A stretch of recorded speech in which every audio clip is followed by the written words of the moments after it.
Bom dia, segundo ano. Hoje, em filosofia, é módulo 4, já capítulo 12. Página 13, tá? Eu pulei as primeiras páginas devido elas são importantes, são, mas não tanto quanto essas partes aqui. Depois, claro, que aí, quando em agosto nós voltarmos, eu vou falar sobre eles, que é Schelling e Fichte. São dois teóricos também da filosofia, onde Hegel vai ter aí também um embate com eles, vão depois até não aceitarem uma teoria do outro, mas a dificuldade da interpretação deles é maior, a maneira com que eles desenvolvem a filosofia deles. E também cai menos em prova, cai menos em vestibular, os dois. Agora, Hegel é complexo, a teoria dele, então nós vamos bem devagar, porque ela tem uma complexidade mesmo. Ele vai falar sobre lógica, natureza e espírito.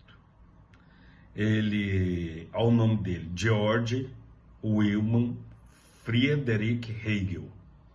Ele é de 1770 e 1831. Então, século XVIII e século XIX. Os estudiosos eles vão dizer que ele foi o filósofo mais influente da primeira metade do século XX. E é considerado até hoje uma das figuras mais importantes da filosofia. Até ele mesmo comentava que até aqueles que não aceitavam sua teoria falavam dele, de tanto que ele foi um cara que trouxe um pensamento bem diferente, e tem que ter muita atenção, porque realmente não é muito fácil a teoria de Hegel, não, tá? Então vamos tentar. Olha aqui. Hegel, ele parte de que o objeto de investigação da filosofia deve ser a própria relação. Mais uma vez. O objeto de investigação da filosofia deve ser a própria relação. Para Hegel, tudo deve ser comprovado racionalmente e toda tentativa de prova deve passar pelo crivo crítico da razão, devendo responder todas as objeções que possam ser levantadas. Então, a partir do momento que eu vou em busca de alguma coisa ou conhecer algo, o que segundo Hegel ele fala? Que tem que passar pelo crivo da razão, a crítica. E isso aí é interessante, claro. E isso tem que até o ponto de acabar toda e qualquer dúvida. Aí, até aí parece que é tudo muito fácil, né? Aí ele continua assim, ó. Passando, olha, de novo, pelo crivo crítico da razão, devendo responder todas as objeções que possam ser levantadas. Então, isso aí, a ponto de chegar a um ponto de falar assim, ó, não tem objeção, não tem crítica, agora chegou o ponto de conhecimento. Aí ele fala assim, ó, na filosofia de Hegel, dois princípios básicos. Então eu vou conhecer alguma coisa, e essa coisa da qual tem que ser conhecida, ela tem que passar por todo o crivo até isso acabar. Agora ele fala o seguinte, ó, na filosofia dele há dois princípios básicos. Então vamos ver. A razão, primeiro, a razão deve poder provar que o conhecimento é possível. Então, essa coisa que é voltada da filosofia, que é inerente à própria filosofia, que é a razão, deve provar que o conhecimento é possível, mostrando que há uma identidade entre o pensamento e o ser. Mais uma vez, a razão deve poder provar que o conhecimento é possível. Isso que eu acabei de falar, né? O que é inerente à própria filosofia, que é a razão, ela tem que ter essa capacidade de conhecimento. Vai dizer que o conhecimento é possível, mas ele não para aí. É possível, e aí ele mostra o quê? Mostrando que há uma identidade entre o pensamento e o ser. Então tem que haver essa identidade entre o pensamento e o ser. Segundo princípio básico dele, a razão deve encontrar fundamento de todo o conhecimento. Agora tem que ter, além de conhecer, ter uma só identidade e a razão ser capaz, deve encontrar fundamento de todo o conhecimento. Então, conhecimento ele tem que ter fundamento. É meio lógico, né? Mas a maneira com que eles colocam acaba tendo uma dificuldade, porque ele não para aí. Olha aqui, ó. A razão deve encontrar fundamento de todo o conhecimento, que deve ser ela mesma. Em outras palavras, a razão deve ser capaz de conhecer seu próprio fundamento. E esse fundamento é o mesmo fundamento do ser e da existência. Então, e esse fundamento é o fundamento do ser e da existência. Então eu tenho que ter, pela minha razão, eu tenho que conhecer aquilo da qual eu estou em busca. A minha razão ela tem que ser capaz de conhecer e tem que ter um fundamento, tá? Só que ele coloca nesses dois princípios.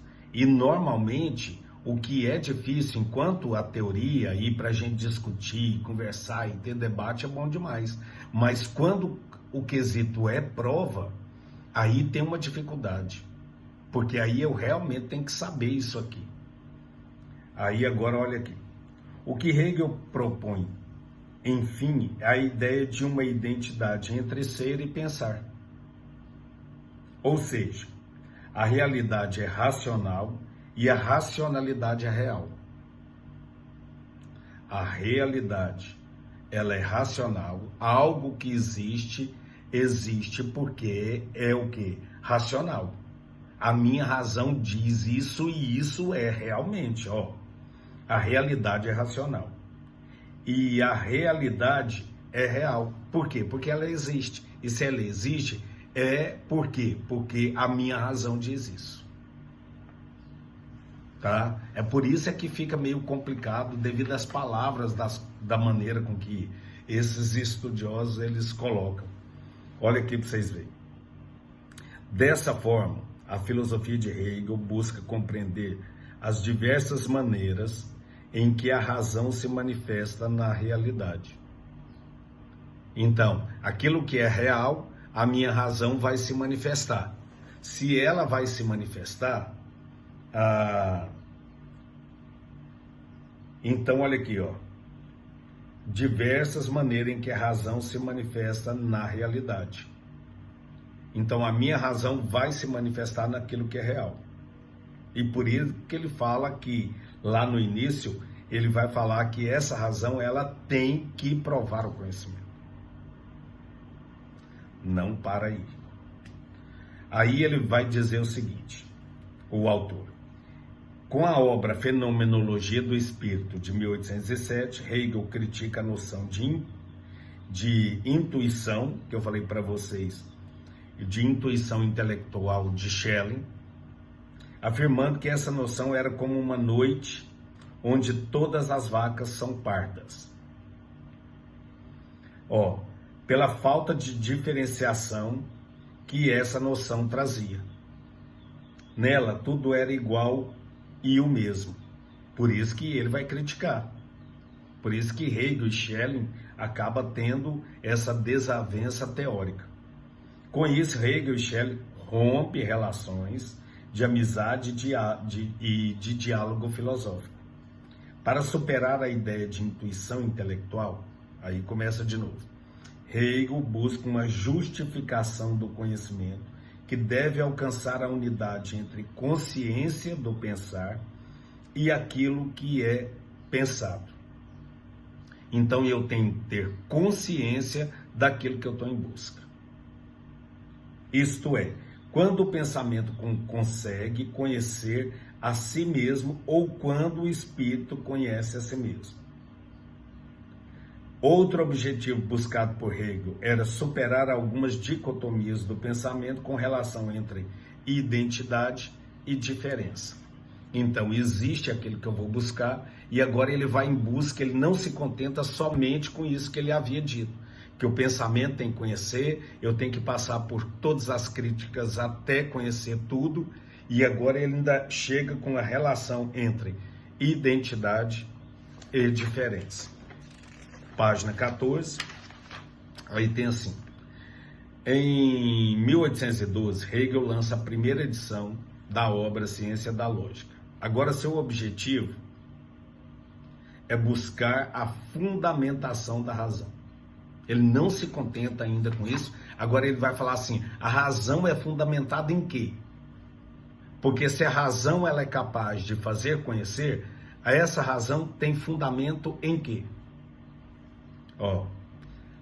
Sem partir de nenhum pressuposto. A negação de pressupostos é um dos princípios da dialética de Hegel. Então, segundo ele, eu tenho que negar aqueles pressupostos para que algo então venha ocorrer segundo o que ele está tentando provar na fundamentação da razão. Então, olha aqui, é um dos princípios da dialética de Hegel, a negação de pressupostos, né? É um desenvolvimento da noção crítica da filosofia que Kant, lá, quando nós vimos, vai fazer isso também. Mas seria possível buscar o fundamento do conhecimento sem ter algum dogma da qual devemos partir? Será que seria possível, então, buscar o fundamento do conhecimento? Porque ele está querendo saber o fundamento da razão. Sem ter algum dogma de que devemos partir? Aí, como que o autor coloca? O intuito de Hegel deve partir de quê?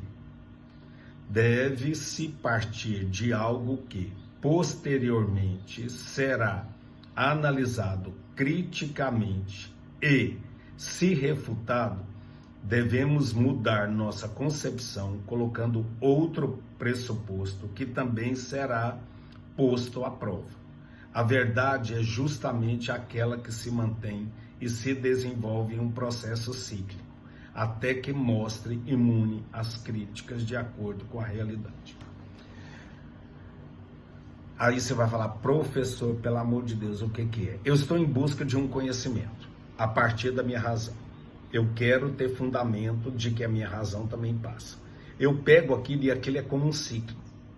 Eu vou conhecendo, passou pelo crivo da crítica e não foi aprovado, ou foi aprovado, eu passo de novo por outra crítica. Eu vou sendo criticado, sendo posto à prova, criticado, posto à prova, até que fica imune a qualquer crítica. Por isso que ele fala que ela é cíclico. É isso aí que ele está falando. E depois ele põe assim. Hegel é considerado pelos historiadores da filosofia o último dos sistematizadores que busca pensar todos os princípios e temas filosóficos de modo orgânico entre si. Ele dividiu seu sistema em 3 partes que compõem a unidade.